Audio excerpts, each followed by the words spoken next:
Welcome to the Deep Dive, and this is the English Story Cafe edition. We're really glad you're here with us. Hello. Yes, welcome, especially if you're just starting with English. We're here to guide you. We'll speak nice and clearly and explain the words. Simple words, but very strong ones. That's the plan. These words carry some, well, amazing ideas from our source material today. Exactly. So our mission today is sort of twofold.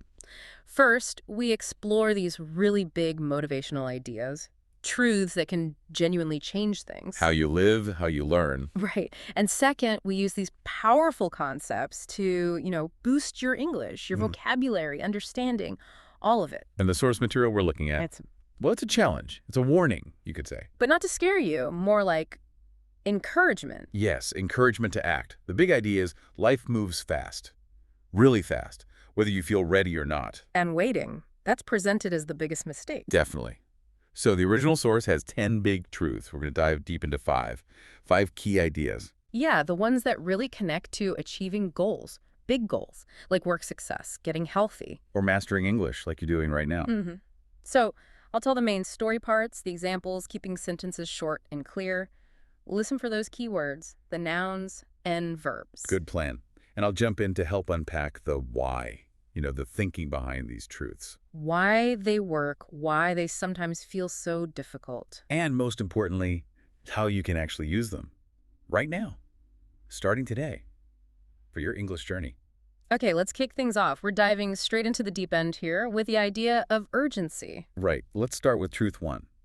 This one is about, well, the most valuable thing you have. Time. Okay, so this first truth, it hits hard, like you said. It does, because it looks straight at something we all do, waiting for that perfect moment. Right. We tell ourselves, oh, I'll start studying seriously later. Or I'll begin that project when I feel, totally ready. But the warning here is stark. Stop waiting. It's dangerous, isn't it? Waiting. The world doesn't pause just because you're thinking. Not at all. Every day you wait, someone else is moving. Yeah. If you stop, you fall behind. Life keeps going, and it doesn't give refunds for time you wasted. No refunds. So let's focus on a couple of key words here. The first one is delay. Delay, a very useful word, especially when we talk about action or inaction. To delay just means to put something off, to start later than planned. It's a choice, isn't it? Choosing to postpone what you know you should be doing. Exactly. Like if you delay starting your English vocabulary practice today. Then that gap, that missing knowledge, it delays your fluency tomorrow. Delay might feel, comfortable right now. But it builds up stress later. Definitely. Yeah. So why do people delay? What's the usual reason? Well, often it's, I'm not ready. Ah, ready, meaning prepared or finished preparing. Yes. And the source material argues that this idea, needing to be 100% ready, it's maybe the biggest excuse out there. The thing that kills potential before it even starts. People fear failure, I think. So they hide. They hide in preparation. Right. They read like 20 books about how to learn English. But never actually try speaking a simple sentence. Exactly. They're waiting for that feeling of certainty, absolute confidence. And here's the core analysis. You will never feel 100% ready. Ever. It's a mirage, that feeling. Yeah. If you wait until you feel totally prepared, guess what? The chance is gone. The opportunity is past. The powerful truth is, you become ready by starting. That's the key. You get the skill, the confidence, while you're already moving. You don't build courage sitting around thinking about it. No, courage comes from taking that step, even when you're scared. Okay, let's make this clear with the analogy the source uses. It's about a train. Right. Imagine you're standing right in the middle of some train tracks. You look way down the line, and you see this huge train. It's far off. And it seems like it's moving really slowly. Now that train, that's your dream, your goal. Maybe even just life itself, the deadline. And because it looks so far away, so slow, You think, oh, I've got loads of time. I could just stay here a bit longer. No rush. But then, suddenly, you blink or look away for a second. And that distant train, it's right there, close. Rushing towards you. And now, it's too late. Too late to get out of the way safely. That huge gap of time you thought you had, poof, gone. The train of your life, your future, it's getting closer all the time, whether you decide to act or not. It's a powerful story, isn't it? A metaphor for our limited time. Every hour disappears forever. So if you delay starting that new habit, like your English study. Or delay committing to that difficult goal. You're basically letting the train get closer while you just stand still. The core lesson then is choose one thing, one specific thing. And act. Today, not tomorrow. Today. Doesn't have to be massive, not changing your whole life overnight. No, just interrupt the pattern of delay. So the actionable takeaway for this first truth is simple, but maybe revolutionary. Do one small thing. Today. Something that proves you're not delaying anymore. Send that email you've been avoiding. Register for that online English class. Or just start one tiny new habit right now. And if you catch yourself thinking, I'll do it tomorrow.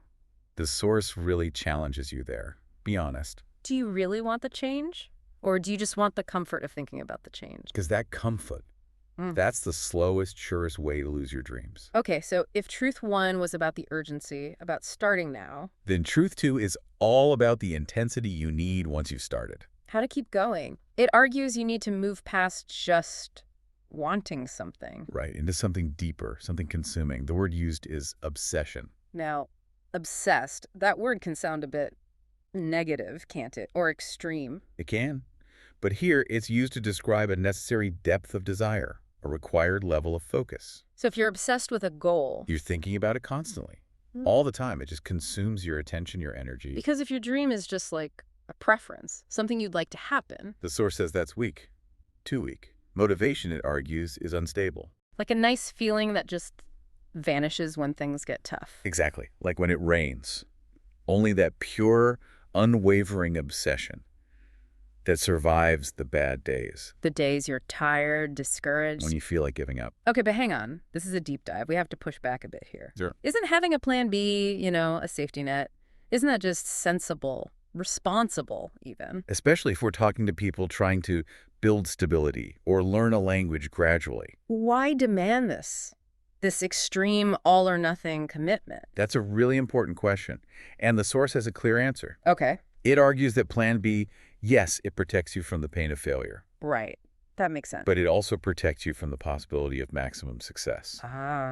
Because if you know you can easily walk away... If you have that comfortable retreat, your intensity will always be capped. It'll be lower. Okay, let's define retreat, another key word. Retreat, it means to go back. Or, to run away from a fight, a challenge, a problem. So if you leave yourself an easy escape route... You'll take it. The moment things get difficult, you'll probably use that exit. To really drive this home, the source tells that powerful story, the historical one, about the warrior. Right. A general takes his army across the sea. They're going to fight an enemy. An enemy that's much stronger. They're outnumbered. So when the soldiers land, they look up, they see this huge enemy force. And they're terrified, naturally. They immediately want to retreat, to get back on the ships and sail home to safety. They're looking right at their escape route, their plan B, the ships. But then the warrior, the general, he gives this shocking order. Final. Irreversible. Burn the ships. Burn the ships. Imagine hearing that. Utter terror, I imagine, realizing there's no way back. The ships, their only safety, are just gone, in flames. The message couldn't be clearer.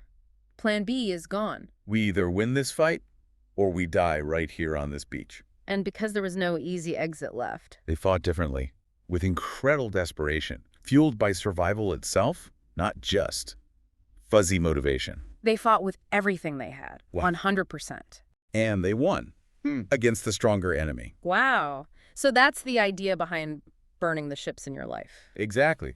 It means actively, consciously removing your comfortable escape routes. So if you're really serious about learning English, burning the ships might mean... what? Maybe quitting the job that eats up all your potential study time. Or, maybe simpler, deleting those apps on your phone that distract you every single evening. Yes, those easy ways out. If you're half in, half out. If you keep that plan B ready and waiting... The source says you're basically guaranteeing half results. Or maybe even zero results. So the decision to be obsessed, in this context, is really... It's the decision to make failure so painful or so impossible that success becomes the only option left. Wow.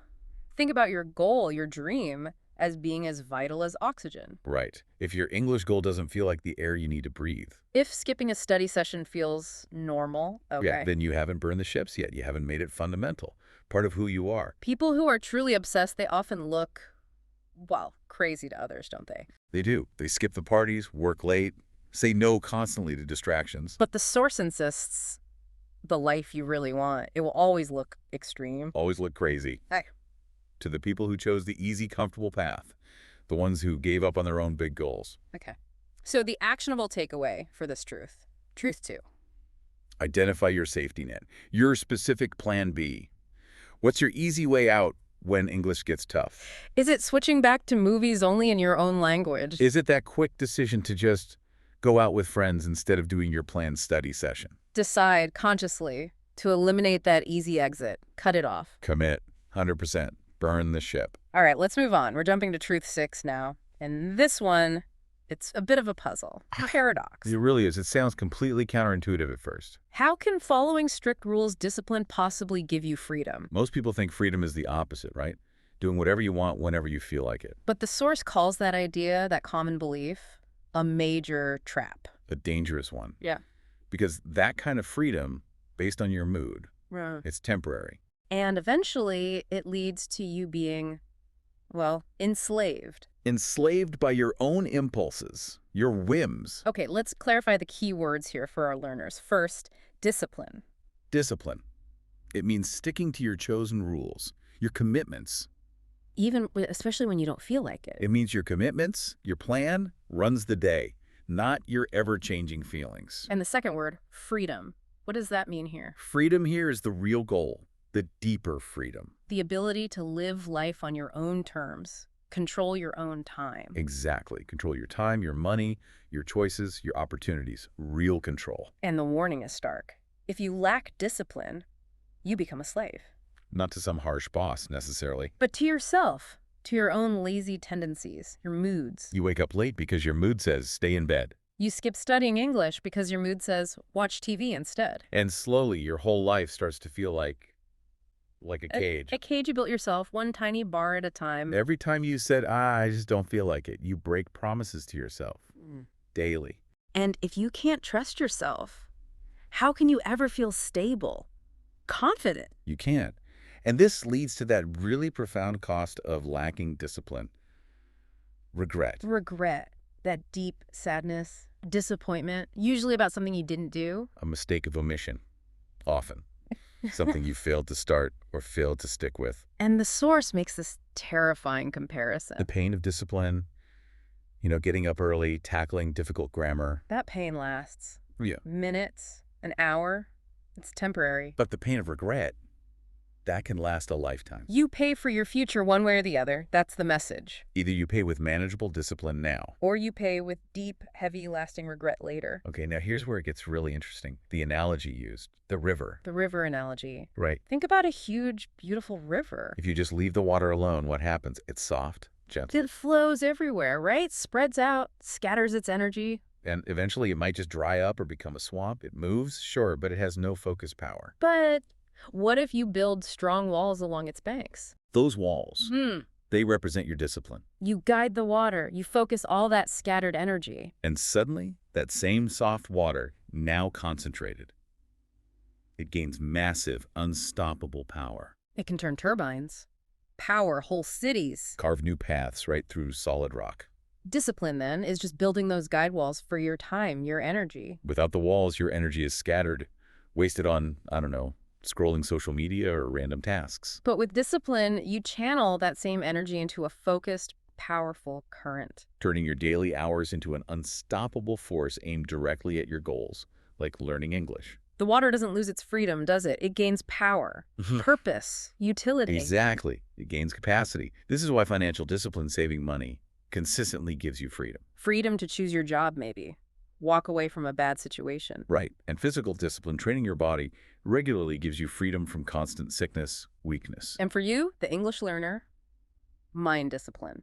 Setting aside that 30 minutes every single day. No excuses. That gives you the ultimate freedom of communication, opportunity, connection. So if you choose to reject discipline, the source warns you're actually choosing chains. The chains of low confidence. The chains of maybe debt. And the heavy chains of, what if? What if I'd only started sooner? What if I'd stuck with it? So the actionable takeaway for Truth 6 is about planning ahead. Decide your actions before the day's chaos begins, before your mood can interfere. If you wait until, say, 7:00 p.m. to decide if you'll study English tonight, Your tired feelings, your desire for comfort, they'll almost always win. use a commitment device. The source suggests the 5-minute rule. Have you heard of this? Tell us. When you feel that resistance, that, I don't want to just commit to doing the hard thing for only 5 minutes. Just 5 minutes. Just 5. Often, that initial friction, just getting started, is the hardest part. And once you're moving, the momentum often takes over. Exactly. You start, and suddenly doing the full 30 minutes or whatever your goal is Yeah. feels much easier. Okay, so remember this daily. Discipline isn't punishment. It's the ticket, the necessary ticket you buy today. That guarantees your freedom tomorrow. Okay, this flows perfectly from discipline. We need to connect that power to the idea of small, repeated actions. Your daily habits. Yes. These that are described as the quietest, but maybe the most powerful builders of your future. This is so important because lots of people think change needs these huge, dramatic, painful efforts. Right. A complete overhaul overnight. But the source argues the opposite. Real, lasting change comes from tiny steps, tiny, consistent steps. You can tell me your biggest goals, your wildest dreams. But if your daily actions, your actual habits don't line up with those goals. And then the goals are just nice thoughts, pleasant dreams you use to feel good, but they're not real. Okay, let's define habit clearly. A habit is something you do almost automatically, without really thinking about it. Usually every day, like brushing your teeth, that's a habit. Saying thank you, that's a habit. Your daily English study routine, that needs to become a habit. Habits are like invisible architects, silently building your future. And they're not just building your future actions, they're building your identity. Your identity, who you believe you are, the kind of person you see yourself as. So if your habit is to read one English article every single day, no matter what, Slowly, without even realizing it maybe, you start to become the kind of person who is a dedicated English learner. your identity shifts.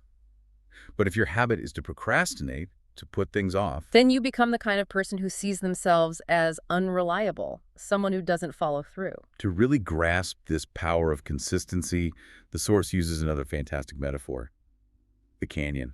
Ah, the canyon, like a So- Grand Canyon. Exactly. A canyon is a huge, deep valley, usually carved out by a river over a long, long time. When you look at the Grand Canyon, it's immense. It looks like it must have been formed by some massive, sudden event. Like a giant earthquake or one enormous flood. But it wasn't. How was it actually formed? By water. Just water. Dripping, flowing, moving. Day after day, year after year, century after century. That water, which is so weak in a single drop, gained unstoppable power. Why? Because it was consistent, it never stopped. And that's exactly how your habits work. Your good habits and your bad ones. In the beginning, the change is tiny, almost invisible. You write one page today, your English doesn't magically sound fluent tomorrow. You go to the gym once, your body doesn't look transformed the next day. The change is happening, but it's beneath the surface initially. Why? If you keep the water moving, if you maintain that small, consistent habit, Keep writing that page, keep doing that exercise, keep studying that vocabulary. eventually, the rock gives way, the resistance breaks down. And one day, you look back and you just see this massive difference. A canyon. Where there used to be just flat, unchanging land, the old version of you, the non-learner, the undisciplined you, is gone. But we have to mention the other side too. The silent threat. Bad habits, they work the same way. Exactly. If you consistently choose bad habits, staying up too late, scrolling endlessly on your phone, You're carving a negative canyon. A trap. that consistency traps you in a cycle of maybe laziness, low energy, low productivity. And then, crucially, it starts to feel normal to be unproductive. Because you've trained your identity that way. You see yourself as someone who is lazy or distracted. So when you try to change, try to move forward, those old habits, those deep grooves you cut, They try to pull you back in. Mm. It feels unnatural to be disciplined. but the promise is, powerful habits work the same magic in the positive direction. Reading daily. Reviewing your flashcards daily. Trying to speak English daily, even just a little. These habits gradually rewire your brain, rewire your identity. It stops being a constant struggle. It actually starts to feel normal to be disciplined, to be focused. You train yourself so that chasing your goals feels Right. like who you are. Okay, actionable takeaway for Truth 7. Start small, like microscopically small. Pick one tiny habit today, something related to your English goal. So small that it feels almost impossible not to do it. Like What? Maybe just saying one English sentence out loud each morning. I'm an English learner. Perfect. Or translating just one word you hear on TV. And then, crucially, tie that new tiny habit to something you already do. Yes, anchor it. Like, after I pour my morning coffee, that's the existing habit. I will learn one new English vocabulary word. That's the new tiny habit. Make it so small you cannot skip it. Remember, it's the consistency, not the size of the action initially, that builds the canyon, that builds your new identity. Okay, we've covered a lot. Starting now, committing fully, using discipline, building habits. We've built the foundations. Truth 1, 2, 6, 7. Now we arrive at the final piece we're covering today. Truth 10, the capstone maybe? This is about the most crucial moment of all, making the final, absolute decision. The source material is really strong on this point. It insists that real major change isn't usually a slow fade-in. No, it's a sharp break, a clear dividing line. There's the time before the decision. When you're debating, weighing options, feeling unsure. And then there's a moment after, when you have fully, 100% absolutely decided. Let's define decide in this context. It's not casual. Not at all. To decide here means making a strong, final choice. Non-negotiable, unshakable. It's not I'll try, or maybe I'll start next week. The source calls that kind of language, I'll try, an excuse dressed up in polite clothes. Because if you say I'll try, you're already building in the possibility of failure, aren't you? You're planning your exit, you're out. The real psychological shift needed is moving from I hope this works out or I want this to happen. So I will make this happen, period. Because a half decision, being only partly committed, it just leaves the door wide open. Open for doubt, procrastination, old habits. Yeah. You just walk right back in. Okay, this needs illustration. The source uses two powerful analogies to show why anything less than a full decision is, well, disastrous. First one, the train lever. Right. Picture again that massive heavy train. It's moving fast. And it's approaching a fork in the tracks, a split. You're standing there, holding the big lever that controls which way the train goes, left or right. To send the train safely onto the new track, the new destination, Yeah. you have to pull that lever fully, firmly, all the way. But what if you hesitate? What if you're unsure? What if you only pull the lever halfway? You're trying to choose both tracks at once, or maybe neither. What happens to the train? It doesn't go left, it doesn't go right. It derails. Let's clarify derail.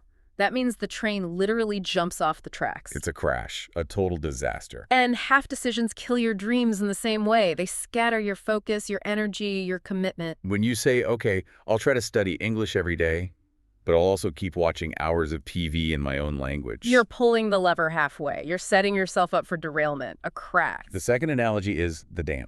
The dam. Okay. Think about the immense pressure of water building up behind a huge dam. All that water represents your potential, your energy, your commitment waiting to be unleashed. Now, if you only open the dam's gate halfway, if you make a weak, hesitant decision. What happens? The water just trickles out. Yeah. A little stream. It doesn't achieve much. It stagnates. It loses its force. Most of the power stays trapped behind the wall. But when you make a full decision, when you throw that gate wide open, Boom. All that stored energy, that pressure is unleashed. the water surges out. It carves a powerful new riverbed. It changes the landscape, maybe forever. Full commitment rewrites the map of your life. Half commitment just makes noise and frustration. And here's the real magic that gets unlocked by a true final decision. Momentum. Momentum, that's the force, right? That keeps something moving, getting faster and stronger, even without constant pushing. Exactly. Once you truly finally decide, your mind stops wasting energy. Stops that endless internal debate. Should I study now? Maybe later? Do I feel like it? All that energy that was being wasted on debating, it gets saved. And it gets channeled directly into action. Action builds momentum, and momentum is powerful. Motivation, we said earlier, is fragile. It comes and goes. But momentum is robust. It has weight. It can carry you through the tough times. Through storms, through periods of low energy, much better than flimsy motivation ever could. So, if you truly decide, you eliminate the debate. You shut down the escape routes. You replace I'll try with I will. You replace later with now. The ultimate actionable takeaway here is immediate proof. You must take one action right now, an immediate, significant action. Something that proves to yourself that your decision is real. It's locked in, non-negotiable. Not tomorrow, Not after you finish this deep dive, not after one more article, now. Because new lives, new directions, they don't start with loud announcements. They often start with just the quiet, decisive click of a switch moving fully into place. The lever pulled all the way, the damn gate thrown wide open. Okay. Wow, we covered 5 really foundational truths We today. did. A real deep dive, focusing on clear, simple English and those strong analogies to help them stick. Let's do a quick review, just the core ideas. Good idea. Number 1, start now. Don't wait for perfect. The train is coming. You get ready by acting. Number 2, burn the ships. Commit fully.